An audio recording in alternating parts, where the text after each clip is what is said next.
Dito may mga wild type tayo. Mga Belgium to, puro Belgium line. Ayan, mga bata pa ho to, nasa 3 to 4 months.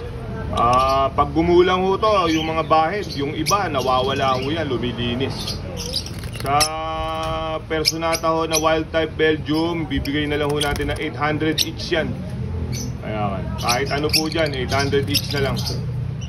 Ayan, pure Personata ho yan, Belgium line na ano, na wild type, 800 each. Dito sa mga opaline, blue dilute, violet, blue, par blue.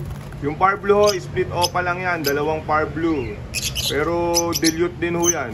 Ang the rest ho, lahat ho ng blue, opaline dilute na po yan. Dito ho, ibibigay natin ng 600 each. Kahit ano po dyan, 600 na isa. Opaline na ho yan, karamihan dyan opaline dilute, 600 each.